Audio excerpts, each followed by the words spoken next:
Hi viewers, welcome to our channel. ప్రస్తుతం మనతో పాటు సీనియర్ జర్నలిస్ట్ దామ బాలా సార్ వాటితో మాట్లాడదాం.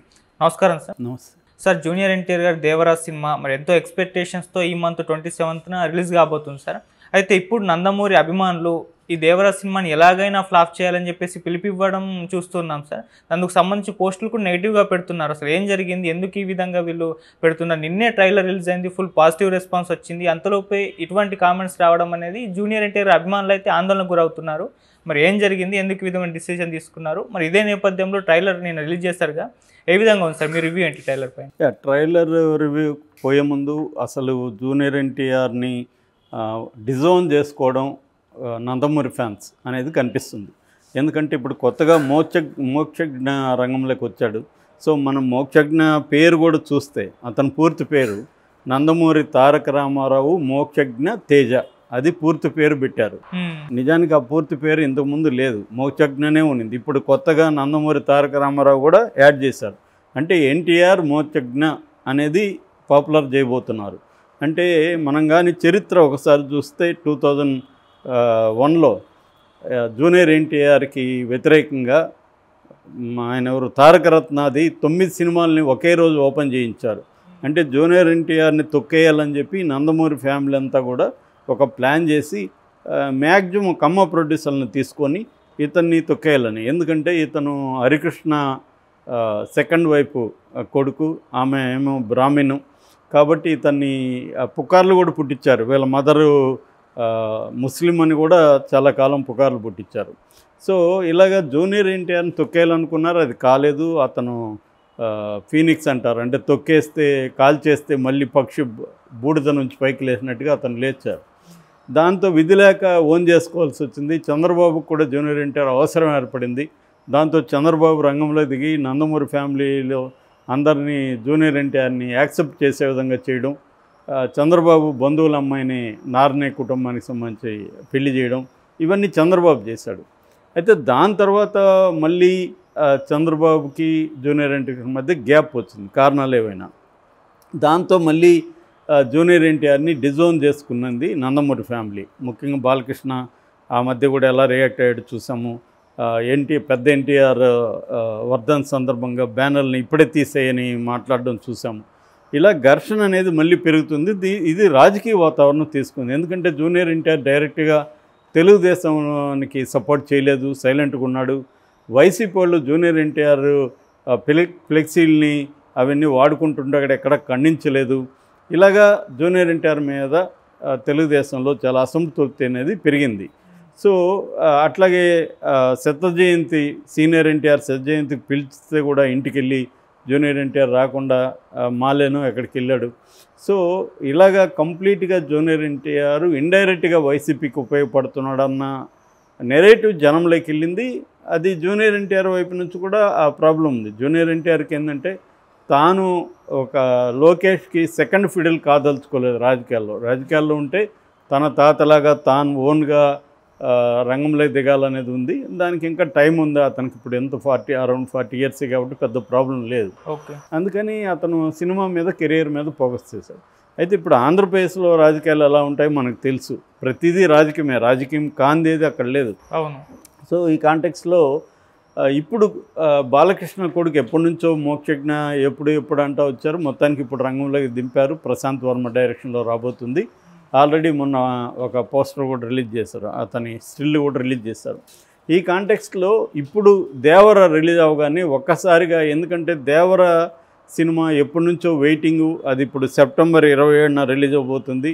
దాదాపు 6 సంవత్సరాల తర్వాత జూనియర్ ఎన్టీఆర్కి సోలో సినిమా 2018లో అరవింద్ సమేత తర్వాత సోలో సినిమా. ఎందుకంటే త్రిబుల్-ఆర్ అనేది సోలో కాదు, మనకు తెలుసు. రామ్ చరణ్తో కూడా స్క్రీన్ టైం పంచుకున్నాడు. అందులో కూడా రామ్ చరణ్కి స్క్రీన్ టైం ఎక్కువ ఉంది, ఎన్టీఆర్కి తక్కువ ఉంది.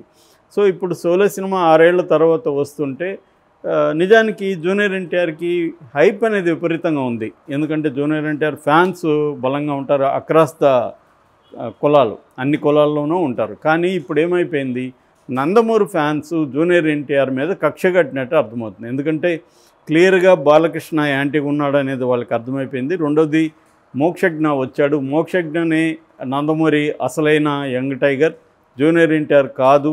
కాబట్టి ఈ దీన్ని ఫ్లాప్ చేయండి అనే పిలుపు కూడా మనకు అనేక పోస్టుల్లో కనిపిస్తుంది. ఈ ట్రైలర్ కామెంట్లలో కనిపిస్తుంది. ఫేస్బుక్లో, ఎక్స్లో కూడా మనకి పోస్టులు చాలా విపరీతంగా వస్తున్నాయి.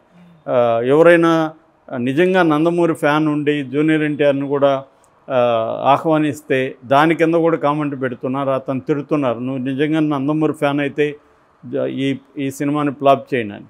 సో ఇది బేసిక్గా అక్కడున్న పరిస్థితి. మరి జూనియర్ ఎన్టీఆర్ దీన్ని ఎలా ఫేస్ చేస్తాడో చూడాలి. యాక్చువల్గా మోక్షజ్ఞకి కూడా బెస్ట్ విషెస్ తెలుపుతూ జూనియర్ ఎన్టీఆర్ ట్వీట్ చేశాడు.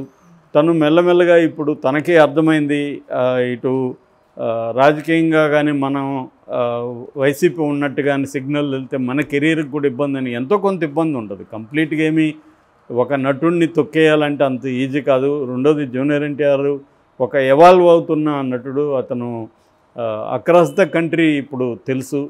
ఈ సినిమా కూడా దాదాపు 5 భాషల్లో రిలీజ్ చేస్తున్నారు, పాన్ ఇండియా సినిమా లాగా. కాబట్టి ఒక నటుడిని ఎవరు అనుకుంటే సాధ్యం కాదు. అది అప్పుడే సాధ్యం కాలేదు, అప్పుడు అతనికి ఇంకా ఎస్టాబ్లిషే కాలే. ఇప్పుడు ఎస్టాబ్లిష్ అయ్యాడు. ఇప్పుడు తీసుకొచ్చి మోక్షజ్ఞని పోటీగా నిలబెట్టడం అంటే సాధ్యం కాదు. మోక్షజ్ఞకి నిలదొక్కోవడానికే చాలా టైం పడుతుంది. మనం చూస్తున్నాం అఖిల్ లాంటి వాళ్ళు ఇప్పటికి కూడా నిలదొక్కోలేకపోతున్నాం, నాగార్జున కొడుకు. అట్లాంటి మోక్షజ్ఞ బాలకృష్ణ కొడుకు కాబట్టి పొలోమని వచ్చి సినిమాలు చూడరు కదా, ఫ్యాన్స్ ఏదో వస్తారు, వాళ్ళకి మిగతా వాళ్ళు చూడకపోతే సినిమా అతను నిలదొక్కోలేడు. రెండోది అతను పెర్ఫార్మెన్స్ ఏంటి, అతను ఎలా ఉంటాడు ఏంటి, అతని బలాలు ఏంటి, బలహీనతలు ఇవన్నీ ఇంకా తెలియదు. ఏదేమైనా టైం పడుతుంది. ఇప్పుడు అల్లు అర్జున్ కావచ్చు, రామ్ చరణ్ కావచ్చు, జూనియర్ ఎన్టీఆర్ కావచ్చు, ఈ జనరేషన్లో వీళ్ళు చాలా డిసిప్లిన్తో హార్డ్ వర్క్ చేసి వచ్చిన వాళ్ళు. వీళ్ళని ఇప్పుడు ఒక్కసారిగా తొక్కేయాలంటే అంత ఈజీ కాదు ఎవరినైనా కూడా. అల్లు అర్జున్ కూడా పవన్ ఫ్యాన్స్ తొక్కేయాలని మెగా ఫ్యాన్స్ అనుకుంటున్నారు, కానీ అంత ఈజీ కాదు. ఎందుకంటే ఓన్లీ ఫ్యాన్స్ సంఖ్య ఎప్పుడైనా తక్కువే ఉంటుంది. వాళ్ళు హంగామా చేయడానికి, హైప్ క్రియేట్ చేయడానికి పనికొస్తారు. ఇది బేసిక్గా. ఇక ట్రైలర్ విషయానికి వస్తే ట్రైలర్ మీద మిక్స్డ్ ఒపీనియన్స్ బలంగా కనబడుతున్నాయి. అది కూడా ఈ జూనియర్ ఎన్టీఆర్కి వ్యతిరేక వర్గం విపరీతంగా, ఎందుకంటే తెలుగుదేశం మీడియానే బలంగా ఉంది మనకు. ఇటు డిజిటల్ మీడియా తీసుకున్నా, మెయిన్ స్ట్రీమ్ మీడియా తీసుకున్నా, ఇందులో కూడా ఈ రివ్యూలు యాంటీగా రాయడం అనేది మనకు కనబడుతుంది. కానీ నిజాన్ని ట్రైలర్ చూస్తే ట్రైలర్ బాగుంది, విజువల్స్ బ్రహ్మాండంగా ఉన్నాయి. కథ కూడా కొరటాల శివ ట్రైలర్లోనే చెప్పాడు. అక్కడ యాక్చువల్గా 3 క్యారెక్టర్ల మధ్య కథ నడుస్తుంది, దేవర, వర, బైర.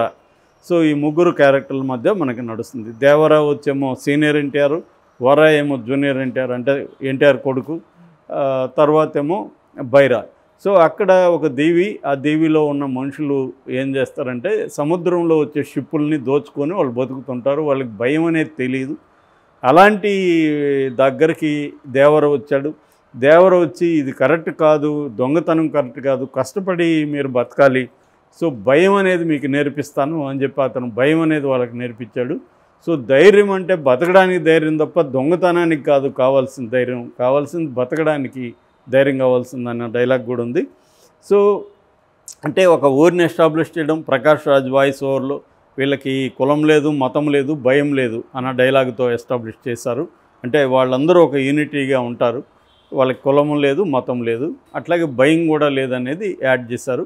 సో ఇలాంటి వాళ్ళు బైరా నాయకత్వంలో, బైరా అంటే సైఫ్ అలీ ఖాన్, బైరా నాయకత్వంలో దోచుకుంటుంటారు. అప్పుడు దేవర వస్తాడు, వీళ్ళకి భయం అంటే ఏంటో నేర్పిస్తాడు. ఆ తర్వాత మొత్తం మారుతారు. అయితే ఈ క్రమంలో ఈ బైరాకి ఇతని వల్ల కంప్లీట్ నష్టం వచ్చింది. ఇతని నాయకత్వం అనేది పోయింది. ఇప్పటివరకు తిరుగులేని నాయకుడిగా ఉన్నాడు. దాంతో అతను ఇతనితో స్నేహాన్ని నటిస్తూ ఇతన్ని అదును చూసి చంపేశాడు. అంటే సముద్రంలో చంపేశాడని. సముద్రంలోకి వెళ్ళిన దేవర తిరిగి రాలేదు. 2 ఏళ్ళు అయిపోయింది. ఇప్పుడు అతని కొడుకు ఎన్టీఆర్, ఇతనేమో భయంకరమైన పిరికివాడు, అతి భయస్తుడు, రూపం వచ్చింది కానీ రక్తం రాలేదనే డైలాగ్ కూడా అమ్మాయి చెప్తుంది. సో ఈ క్రమంలో మళ్ళీ ఒక్కసారి అజయ్ క్యారెక్టర్ చెప్తుంది, ఆ దృశ్యం నన్ను వెంటాడుతుంది, సముద్రంలో నేను చూసిందని. మళ్ళీ దేవర వచ్చినట్టుగా మనకు అర్థమవుతుంది.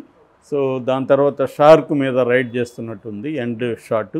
సో ఇప్పుడు నిజంగా దేవరే మళ్ళీ ఈ ఊరికి వచ్చాడా, లేకపోతే దేవర కొడుకు వరని తన నాన్న ఆశయాలను నెరవేర్చడానికి తనే దేవరగా మారాడా అనేది సస్పెన్స్ సినిమా మన ట్రైలర్లో వదిలారు.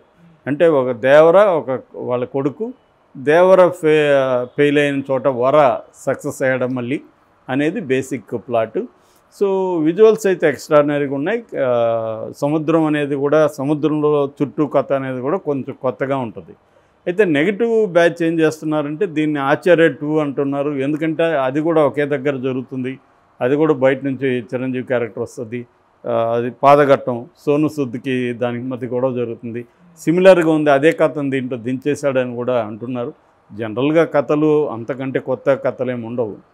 సో ఏదేమైనా ట్రైలర్ అయితే రెస్పాన్స్ అయితే బ్రహ్మాండంగా క్రియేట్ చేసింది. యాంటీగా కూడా ఎన్టీఆర్కి అంతే ఇది ఉంది. కాబట్టి ఇది నిజంగా ఛాలెంజ్. ఏమాత్రం బాగాలేకపోయినా దీన్ని కంప్లీట్గా నెగిటివ్ టాక్తో చంపేయాలని ట్రై చేస్తారు. అయితే జూనియర్ ఎన్టీఆర్ నిన్న కూడా చాలా కాన్ఫిడెన్స్ ఎక్స్ప్రెస్ చేశాడు. ముఖ్యంగా లాస్ట్ 40 minutes అద్భుతంగా ఉండబోతుందని చెప్తున్నాడు. సో ఏం జరుగుతుందనేది మనం చూడాలి. Thank you so much.